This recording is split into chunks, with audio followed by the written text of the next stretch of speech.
Shalom Aleichem, Moadim le Simcha, Chagim Uzmanim le Sasson. Là, on va commencer 3 fêtes qui vont suivre. La première fête, elle va s'appeler Hoshana Rabbah.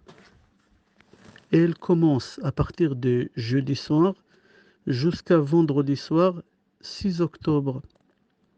Cette fête-là, c'est après 51 jours depuis Rosh Chodesh Elul. C'est pour ça cette fête, on l'appelle Hosha'ana. En 2 mots. Osha'a, sauve-na. Sauve-nous au 51e jour. Là, on fait la veillée pendant toute la nuit et on demande à Hachem la délivrance. C'est une fête qu'on l'appelle Hosha'ana Rabbah et aussi c'est le 7e jour des Sukkot et aussi l'invité c'est David Amelech, c'est le dernier jour des Sukkot. Alors, le premier jour parmi les 3 fêtes, il s'appelle Hosha'ana Rabbah. Il commence à partir de jeudi soir, la veillée toute la nuit, vendredi toute la journée, le 6 octobre.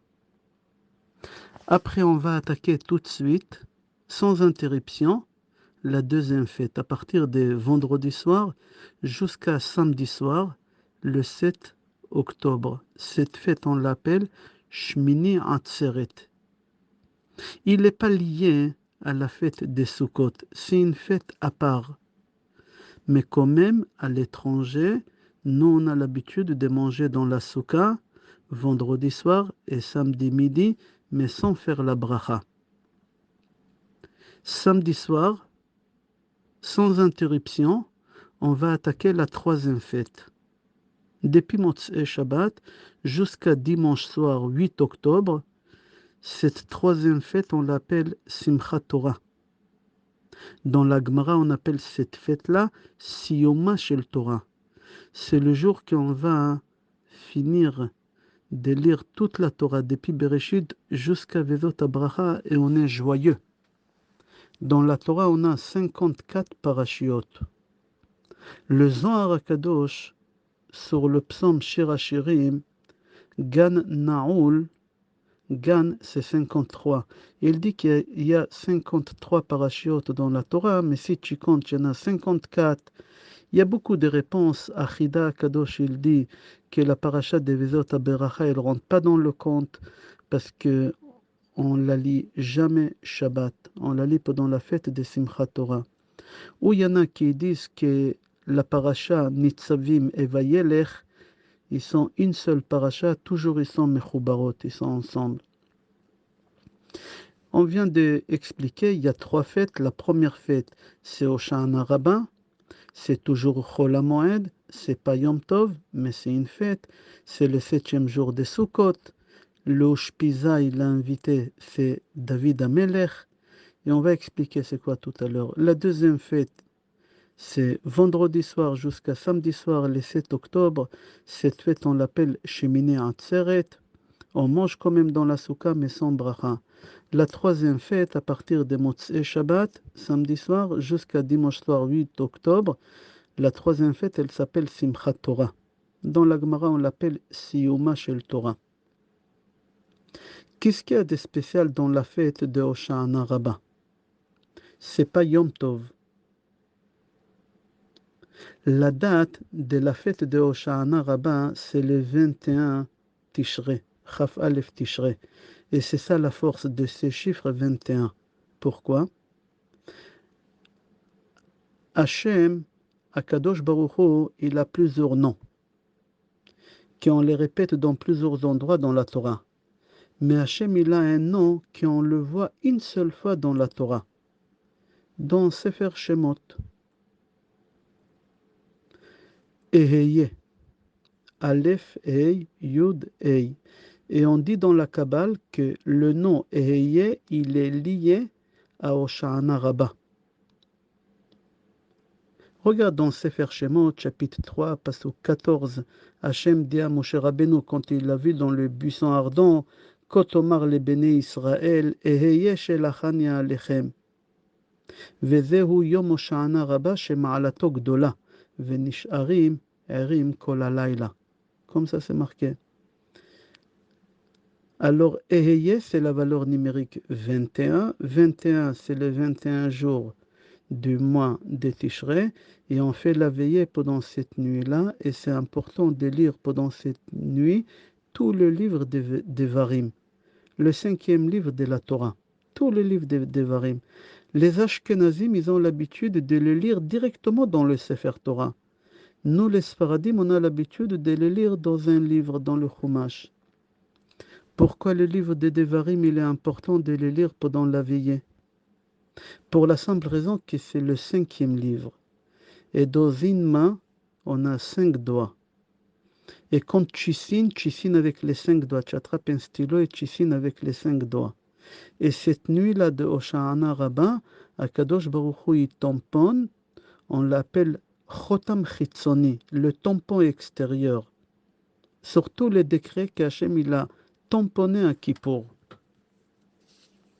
C'est-à-dire on reste réveillé toute la nuit parce qu'Akadosh Baruch Hu, il va mettre le tampon final. Alors on doit lire le 5e livre parce que Hachem il va prendre les 5 doigts, il va signer avec et pour avoir une bonne signature.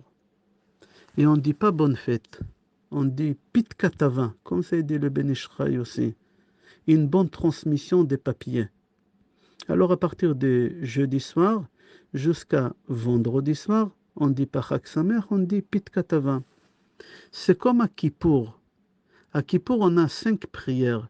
On a veille de Kippour à Arvit, le lendemain matin, Shachrit, Moussaf, après il y a Mincha, après il y a la Ne'ila. La Ne'ila, c'est la clôture, c'est le tampon final. On dit Chotmenu Lechaim. Alors comme la 5e prière de Kippour, c'est la signature, alors nous on lit le 5e livre qui c'est la signature. Hachem, il tamponne le soir de Hosha'ana Rabbah. Ok, on a bien compris. Bon, Hachem, il a écrit à Rosh Hashanah, il a tamponné à l'intérieur à Kippour, et à Hosha'ana Rabbah, il a tamponné à l'extérieur. Quand Hachem, il transmet les papiers aux anges, et ça y est, c'est fini. Ça y est, on ne peut plus se rattraper. Alors, prends un stylo et regarde le calcul qu'il fait le Zohar HaKadosh. Combien de jours il y a depuis Rosh Hashanah jusqu'à Hosha'ana Rabbah? On a dit 21 jours. Rajoute encore 12 heures jusqu'au lendemain, qu'on va faire Moussaf et on va dire Keter itenu lecha. Et là, on va dire Aye mekom kevodo leharitzo. Donc Keter itenu lecha, on dit Aye. Et remarque, le Chazan, il reste très longtemps Aye. Pourquoi? Parce qu'au moment que le Chazan, il dit Aye, Hachem, ça y est, il transmet les papiers. C'est à ce moment-là, Hachem, il transmet les papiers. Alors, calcule à quelle heure? Viens voir le compte qui dit le Zohar HaKadosh. Depuis Rosh Hashanah jusqu'à Hosha'ana Rabbah, on a 21 jours. Alors tu fais 21 jours multiplié par 24 heures, ça te fait 504 heures. Rajoute encore les 12 heures jusqu'au lendemain que tu fais Moussaf. Alors tu fais 504 plus 12 heures, ça te fait 516 heures. C'est-à-dire depuis Rosh Hashanah jusqu'au Hosha'ana Rabbah midi, il y a 516 heures. À la même date, Moshe Rabbeinu, il a fait 515 prières pour pouvoir rentrer en Eretz Israël. Va être Hanan, 515. Moshe Rabbeinu, depuis Rosh Hashanah jusqu'à Hosha'ana Rabbah au soir, il a prié à Hachem de pouvoir rentrer en Eretz Israël. Et Hachem, il lui a dit stop. Il a fait 515 prières. S'il aurait fait 516e prière, que c'est la 516e heure, il aurait pu rentrer en Eretz Israël. Mais il n'a pas eu cette chance. Mais par contre, nous, on a cette chance, Baruch Hashem, de pouvoir continuer à prier jusqu'à la 516e heure. Le soir de Hosha'ana Rabbah, quand c'est fini, c'est-à-dire vendredi soir, on va rentrer dans la deuxième fête qu'on appelle Shmini Atzeret. C'est quoi cette fête Shmini Atzeret? C'est une fête à part. Elle n'est pas liée à la fête des Sukkot. Elle est proche à la fête des Sukkot, elle est collée à la fête des Sukkot, mais elle n'est pas liée à la fête des Sukkot. Et c'est pour cela on fait chez Echianu dans le Kiddush, pas dans l'allumage des bougies. Dans le Kiddush, on fait chez Echianu. Cette fête, elle est écrite dans la Torah. Tu peux la trouver dans Sefer Bamidbar, chapitre 29. C'est marqué là-bas. Bayom hashemini atzeret tiyeh lachem, kol melechet avoda lo ta'asu. Qu'est-ce qui veut dire atzeret? La fête atzeret. Atzeret, c'est un langage d'affection, amour. Qu'est-ce qui se passe ici? Nous, on était attachés à Hachem pendant 51 jours. Les Pirosh Chodesh Elul, tous les matins Slichot. Pendant tous ces 51 jours, on était très proches. On a prié, on a sonné le chauffard, on a fait beaucoup de choses. On a fait Tchouva, on avait Rosh Hashanah, on avait Aseret Emet Tchouva, on avait Kippour, on avait Sukkot. On est rentré dans la Souka, qui c'est la valeur numérique 91. On a pris les 4 espèces et les 4 lettres de Hachem, Yud, Kevav, on a pris Hachem dans nos mains pendant les 7 jours. Et là, c'est fini. Tout de suite. Pas une coupure soudain. Et chacun va retourner à sa routine. Cette séparation, elle est très dure pour Hachem. Hachem, il dit, s'il vous plaît, encore une journée, vous et moi seuls. Vous et moi seuls, plus personne. Imagine, tes enfants, ils viennent passer chez toi les fêtes. Et tu les vois une fois par an. Quand ils vont te quitter et ils vont se séparer de toi, tu leur dis, s'il te plaît, encore. Restez encore un peu. Kasha alay pridatrem, Hachem, il dit, cette séparation, j'ai du mal. Alors la fête des Shmini Atzeret, c'est une fête très importante. La Gemara, elle dit qu'il faut profiter parce qu'on est seul avec Hachem. On est seul. Pendant la fête des Sukkot, on avait les nations, on a développé ça dans les cours. Et là, on est seul. Toi, avec Hachem. Tu imagines, pendant 24 heures. On dit que c'est le Ushpizai Shlomo HaMelech. Pourquoi? Parce que ce jour-ci, Shmini Atzeret, Shlomo HaMelech, il a fini de construire le Beth Amikdash, le premier temple, le premier Beth Amikdash, et l'inauguration, elle a été pendant ce jour-ci. Et là, on va quitter la Souka et on va rentrer dans la maison. Et aussi, on prie pour la pluie, etc. Alors, on a expliqué les deux fêtes, Hoshana Rabbah et Shmini Atzeret. Maintenant, on va attaquer à partir de samedi soir jusqu'à dimanche soir. On rentre sans interruption la troisième fête qu'on l'appelle Simchat Torah. Le chant officiel de cette fête-là, Sisu vesimchu besimchat Torah, utnu kavod la Torah. Sisu vesimchu besimchat Torah, utnu kavod la Torah. C'est une des fêtes les plus joyeuses qu'on a dans le calendrier juif. Les jours de Simchat Torah, c'est-à-dire dimanche, on finit et on clôture toute la Torah.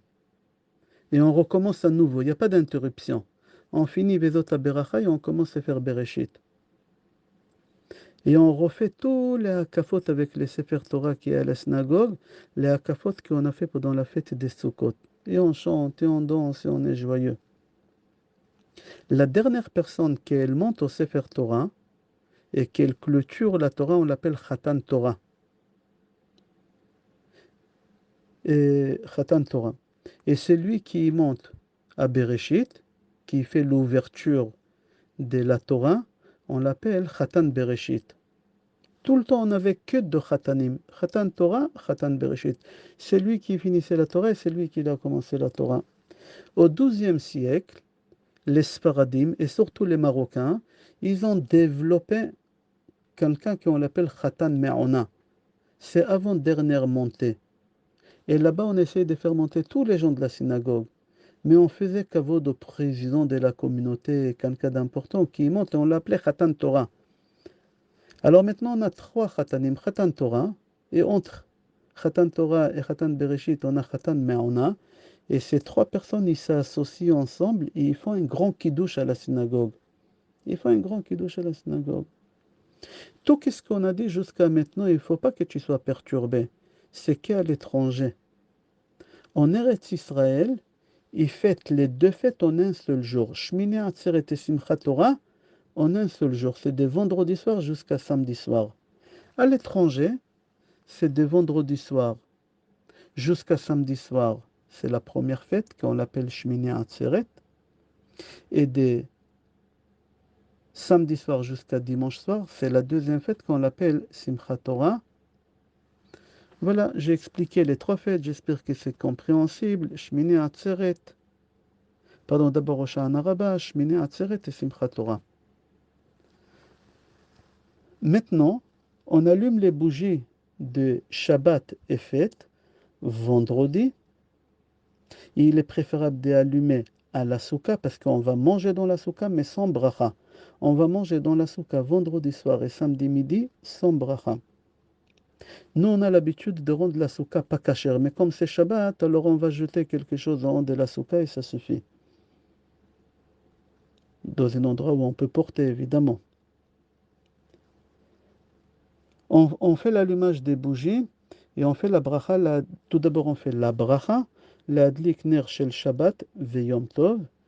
Les femmes, ils font pas shechianu à l'allumage. Les femmes, d'abord, ils font la bracha et après, ils allument. Chez nous, les Sfaradim. Vendredi soir, cet allumage-là, elle doit se faire bien avant 19h02. N'oubliez pas d'allumer une bougie de 24 heures pour pouvoir faire la Havdalah ou pour pouvoir faire allumage des bougies des deuxièmes fêtes. Les deuxièmes fêtes, c'est-à-dire samedi soir, on fera l'allumage des bougies de Yom Tov, qu'on l'appelle Simchat Torah. Et l'allumage, il doit être bien fait après la sortie des étoiles, c'est-à-dire après 20h06. Alors d'abord, on fait la bracha, la adlik ner shel Yom Tov, et après, on allume. À la maison, le mari va faire kiddush, et en même temps, il va faire la Havdalah, etc. Je te souhaite Chag Sameach, Besorot Tovot, Yeshod Venechamot, et Kol Tov.